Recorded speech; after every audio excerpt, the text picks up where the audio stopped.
Oh, hello. Oh, fuck. Not awake. Now I'm opening something I don't want to open.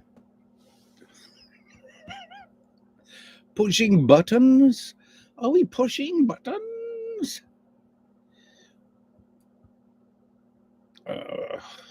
Chat.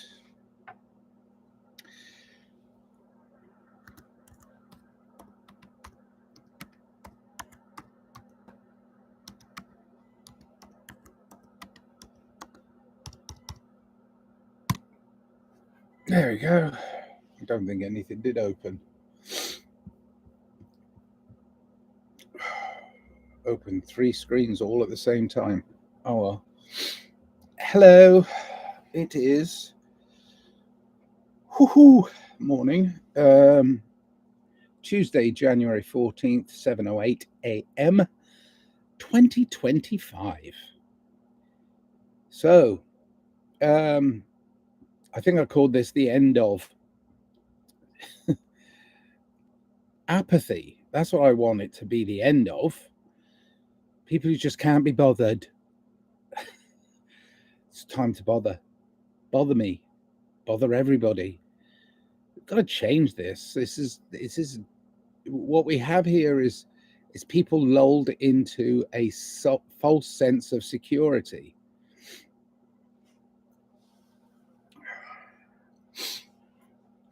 How can I do this? Do this. It's really hard because, there's personal issues I have with the world, and there's personal issues I have with relationships that I've had and will continue to have, because I never give up. So, it's hard, but you keep going, right? You never die. You never stop. Never stop. No, don't sing other people's songs. You'll get banned. Okay, right. So, what do I mean? The end of. There's too many people going, I need security. Well, what is security? I mean, it's especially on a personal level. I was supposed to bring me, the masculine, a level of security to my wife. Actually, both my wives, who I'm now a single man. I've been for 12 years. But I was supposed to bring a level of security to them.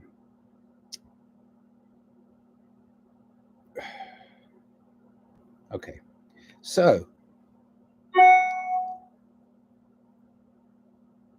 what does that mean? You can't provide your own security. You're not secure in your own skin, in your own body, your own person. Oh, yes, I am, but I need you to bring me security. Well, what do you mean by security? Let's break it down. And this is just on a personal relationship basis. Well, you need to make sure that, I have a roof over my head and food in my stomach. And, I mean, these are the basic necessities. You have to make sure that I have these things. Well, if that's the level of security you have in this world, then that's okay, because that's what I believe should be for everybody as individuals, so as they can actually build relationships based on things they love and enjoy them together.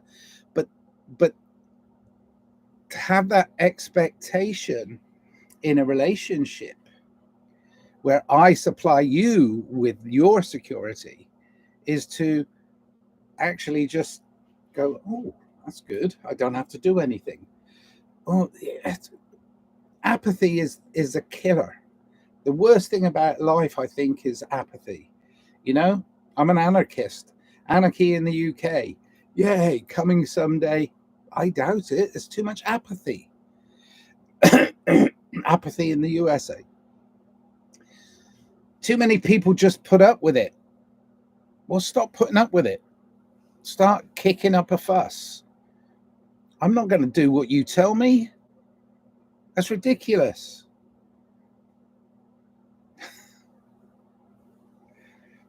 I'm going to do what I think is right, which is take personal responsibility for my interactions and try and be a good person, build a better world for my children, my children's children. I mean, no better than that.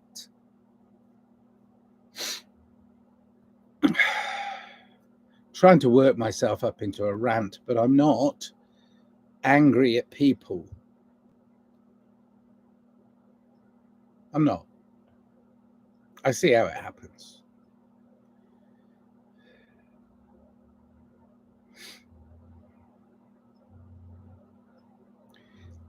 Hi, Trish.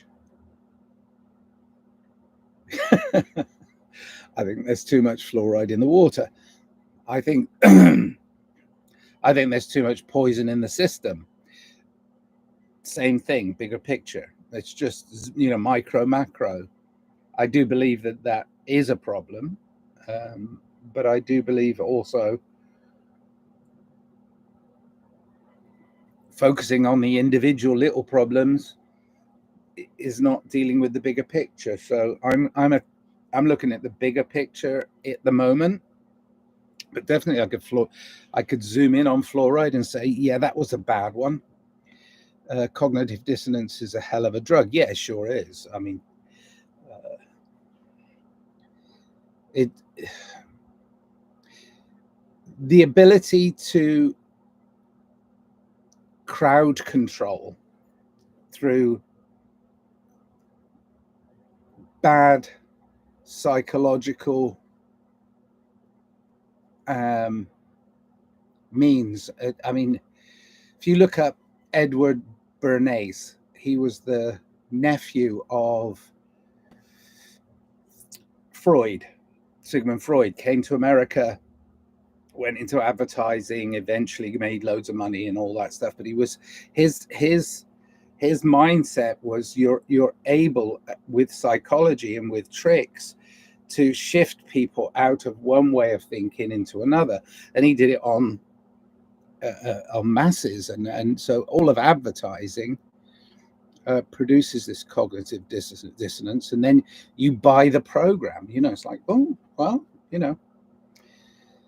So yeah, I mean, bigger picture, smaller picture. What you do with what you earn from the system, because we're all in it, it's called human. Well, ought to be called humankind. I think it might be called human cruel, because people just don't seem to care for each other how they should. But the whole system is humankind as a collective. But within that collective, people go, yeah, but look, I'm going to fool them. I'm going to get them to buy things they don't want. Well, that's cognitive dissonance. Buying a lifestyle. I mean, the commercials here in the States are ridiculous. And that 99% of commercials that play, even on social media now, because obviously it's privately owned, so they get their money from advertisers.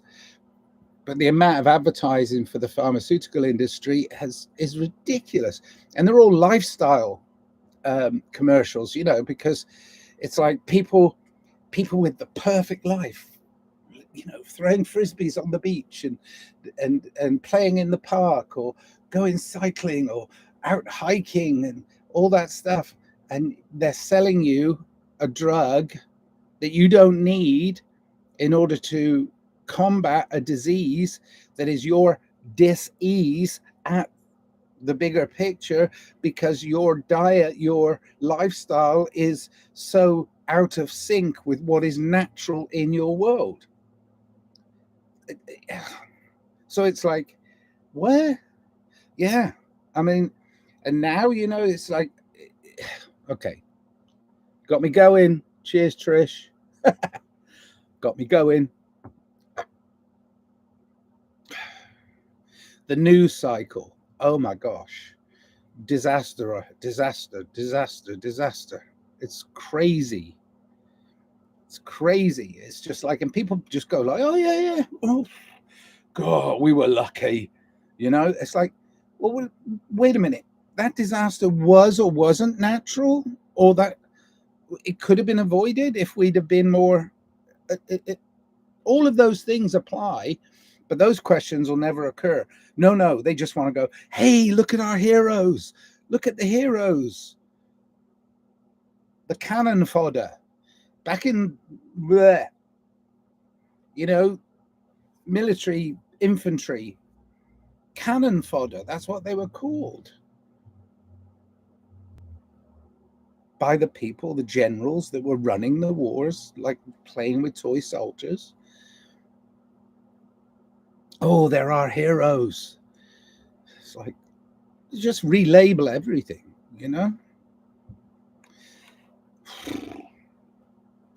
It's another thing. Labeling, targeting, absolutely. Labels, target. My daughter, when she was like 2 or 3 years old, we'd go to the shops and whatever. You just do what you do. And we'd pull up in this big parking lot outside Target, the store, and she recognized Target by the symbol. And that's it. See, we have pattern recognition. We can see this pattern repeating. The thing is, it's what I used to think was, well, maybe it's going to change in time. But now it's like it's repeating so fast. It's like, wait a minute, we're moving from one disaster to another. Well, apparently I'm live on YouTube. I just got a message. Bit late. Okay, upside down world. Only for those that follow the world's dictates, and the world's dictates come from dictators. Richard Potato, dictator. Anyway, but they're these puppets of the powers that were. So it does.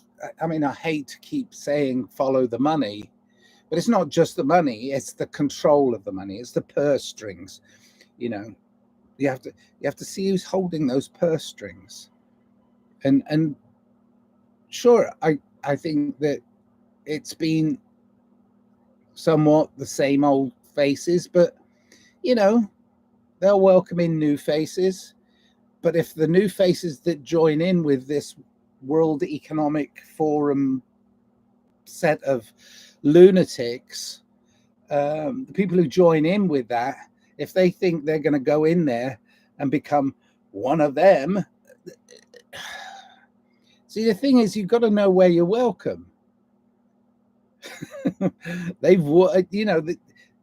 It's a con. It's total cognitive dissonance, like you said, Trish. It's people believing billionaires because they're billionaires. The world is not run by money, and it's not that money is evil. It's the love of money that is evil. So we're putting these people at the top of some ridiculous hierarchy that we don't even really want, but we're putting these people on pedestals because they're billionaires, or they must be brilliant because they're billionaires. I don't think so. I think if you're greedy enough, because imagine what a billion, let's say $1 billion, right, in $100 bills on wooden pallets that you'd normally see outside being delivered at a grocery store. So how many trucks of those pallets do you think would need to come out of? I mean, it's hard to imagine $1 million, right? Now imagine $1,000 million. And some people have that over, lots of billions. There are people in this world who could buy, I don't know, a jetliner every day for the rest of their life, and it wouldn't even make a dent in their bank book. I have to think about when I'm going to buy my next cup of coffee or whatever. I'm not complaining. These people don't even have to think about buying small countries. It's like it's just pocket change. And yet we're elevating their status because wow, they must be. And I'm not going for a war against the rich. I'm just saying the greedy. It's the greedy. When you get to a point where you've got so many houses, so many buildings, so many companies, so many everything that you don't even remember what you've got.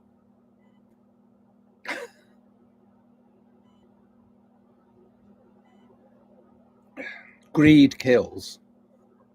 Simple, really. There's no excuse for homelessness. There is absolutely no excuse for homelessness. Many years ago, many years ago, somebody said, well, stop moaning and complaining about things, come up with a solution. And so I worked on a manifesto, and I wanted to get it as brief as possible.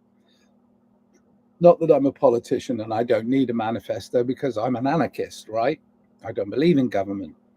But what I would do if I could change everything right now with the stroke of a pen, and it can be done very easily in every country, in every place, and for every single human being on this planet. Free food, free shelter, free healthcare, free education. It can be done. But I'm not talking about money. I'm not talking about a steady income. I'm talking about nobody should be homeless, free shelter. Nobody should have to pay to go to school to learn the basics of life.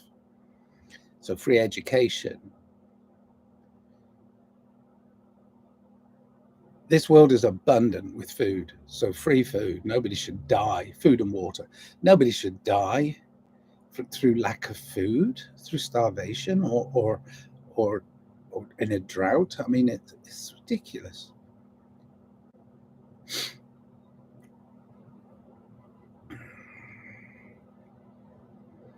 And nobody should be. I mean, it's a very simple thing, and the thing is, people go, oh, but how are you going to pay for that?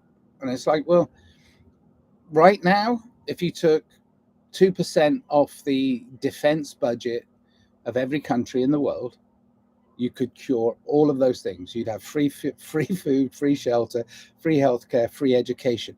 Now, obviously, people would take advantage of that.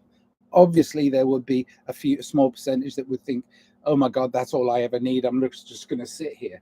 But generationally, what would happen was people would stop acting from their back foot and looking for somebody to blame, because they have the things they need in order to sustain life. And so they're not born into abject poverty, they're not born into criminality, they're just born into a world that cares for them.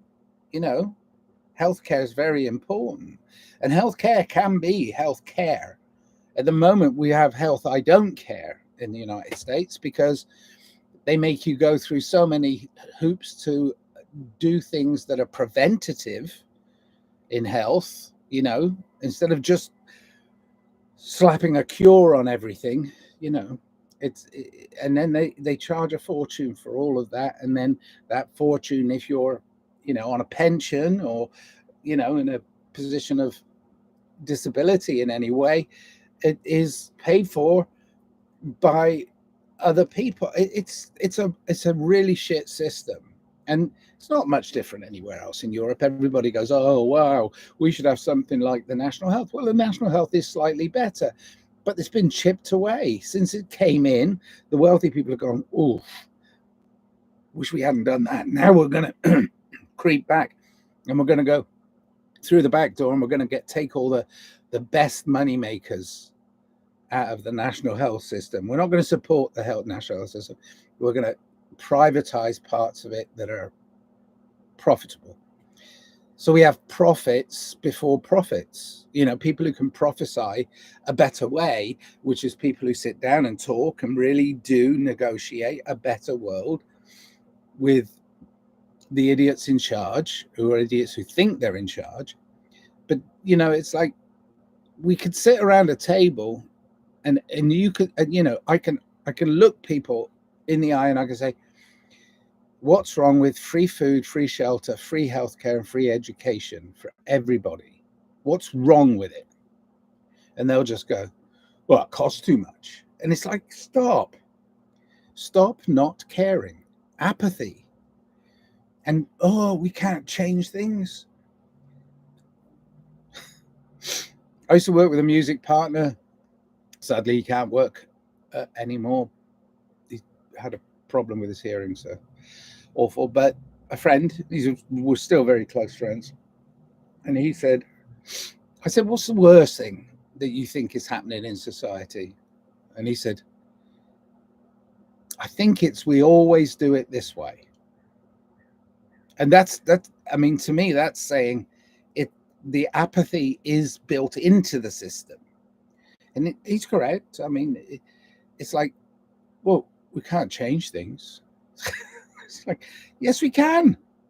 Things change for us when they decide, whoever they are. But when people decide to change things, or nature decides to change things and gives us a good old shake, then we react. We have the opportunity to react in a different way. Instead of saying, oh, yeah, we always do it this way.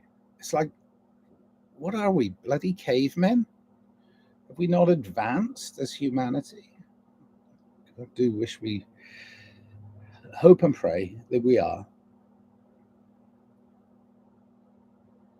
I know some are. Okay. Chaos by design, brilliant plan, actually. They played the long game. We're all playing the long game, love. I mean, we're all alive. Our lives are eternal. We're in the eternal flow. We're having a human experience. We just happen to be on a cusp of when something dramatic is going to happen, because history has built up on us. We've got to a point where it's like we can't deny our previous mistakes. And so can we correct those previous mistakes? Well, I believe we can. So yeah, it may have been designed to fail, built to spill. It's like all things now that are built-in obsolescence. I mean, I think that's a disgusting thing. If you can build something that lasts a lifetime, I don't know what a lifetime, measure that, I fuck knows. But it's like, but if you can build things to last, I mean, my friend yesterday, lovely old bloke, car mechanic. It's funny, I'm getting lots of reminders about cars. Car mechanic. We went to a scrapyard yesterday, a graveyard of broken cars. And all of them were, like 1990 something to present day, and all smashed up cars, thousands and thousands of them. And he was getting parts for a car that he's fixing for somebody else, right? But he works on cars that are like from his childhood, and mechanically they're sound. Now, legally, they wouldn't, if they were brought onto the production line today, not enough safety measures. We want to wrap you up in cotton wool. We want to do. It's like, these are modes of transport, but most of these older cars, the 1970s, 80s, well, 70s cars, were built to last a long time. Now, I mean, I went into a modern dealership recently and was given a tour around a modern car. And the guy said, this car has 26 different computers on it. And I'm like, why does it need 26 computers? All right, I understand certain things that we've got, like modern conveniences like GPS, but isn't that run by just one central computer? Oh, no. We have separate computers for different parts. We've got the environmental controls inside and outside, and the wheels and the wheel balancing, and then we've got anti-skid, and we've got it. I'm like, whoa. To me, it's like wrapping us up in cotton wool. We don't get to skin our knees. We don't get to go out there and make mistakes. And I think we need to make mistakes in order to put ourselves right. But we can't lose the ability to change. And that's the problem. People don't want to change. They want it to be the same as it was in their granddad's day. Oh my God, it was so much better back then. It's a terrible Scottish accent. But yeah,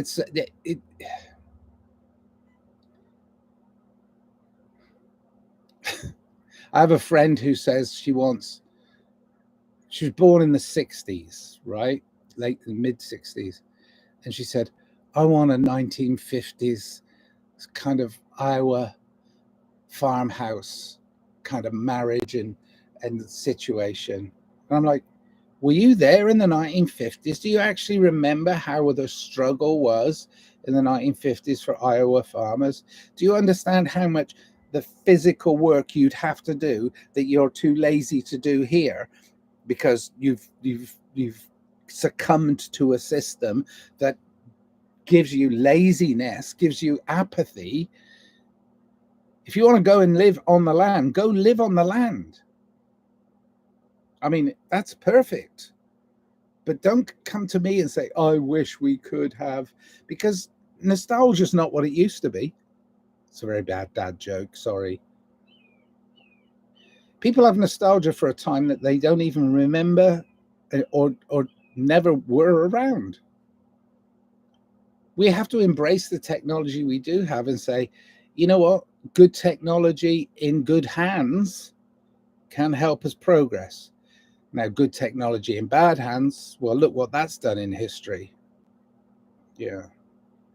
They weaponize everything. And that's, I say, they make money by weaponizing everything. They weaponize tools that separate us. We have to be, they want to keep us separated.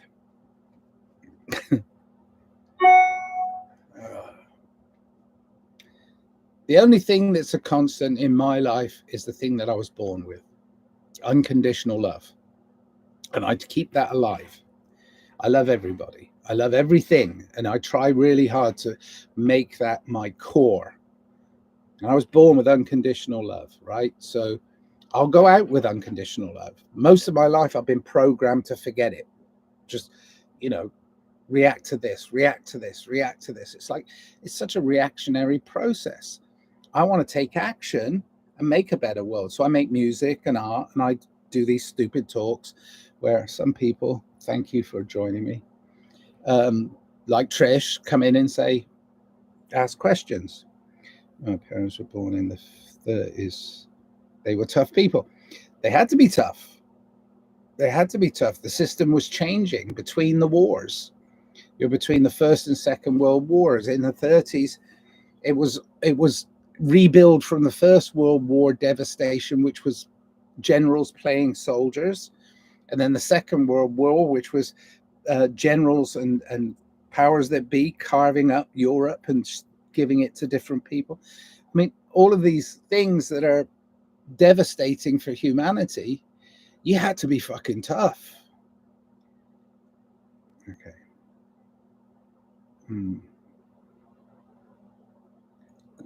Hear that? Yeah, frequencies. Everything is frequency and light. You can change your own frequencies and you can actually vibrate at a higher level, but you have to be in touch with that unconditional love, and you just have to go out there and be as forgiving as you can. And if you see somebody that's purposely leading people in the wrong direction, you just stand in front of them and say, what are you doing? What are you doing? Why are you doing that? Anyway, love and peace. That was a good one. Cheers. I do my morning report on YouTube. I have yet, I mean, Nigel the Nomad. I did have a little glitch the other day, and I think there's been one that's been taken down. But for the most part, I'm being allowed to say things that have been wiped out of our lexicon. You're not allowed to mention that. You're not allowed to mention that. Well, you know what? I'm trying to not necessarily comply. I'm just trying to get the word out to a wider audience. We can attain within our individual selves and then take out into the world the love and peace that we desire as humans. From unconditional love, we can get a peaceful existence. So we can do that individually, and then that might spread by influence through a community and then through many things, you know. And I do my best to do that with music and art. And if anybody wants to, they can support my music and art. Click on the link that's going to be in the description of this wonderful morning report where I just rant and listen to questions.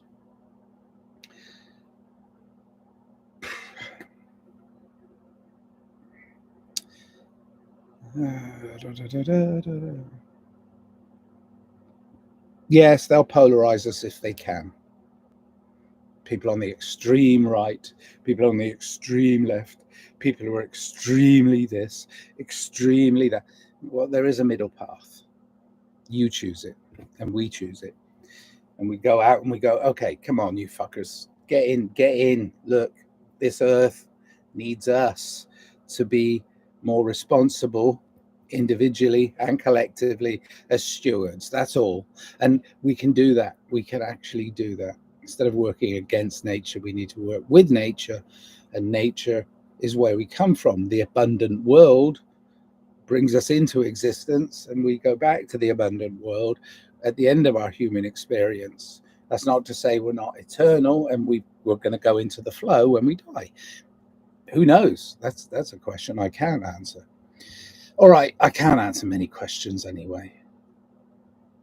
Cheers then. Let's not get lulled into a sense of false security by people saying, it's okay, we're just going to print more money. Like that's ever solved anything. All right. I love you. You love me. Can't sing because if I sing, I'll get a copyright strike. Okay. Nearly went into the Barney song then. Jingles, earworms, brain worms. They're going to get into your mind. Make sure that yours is very strong and it's connected to your heart. Love you. Vibrate highly. I love you. Bye.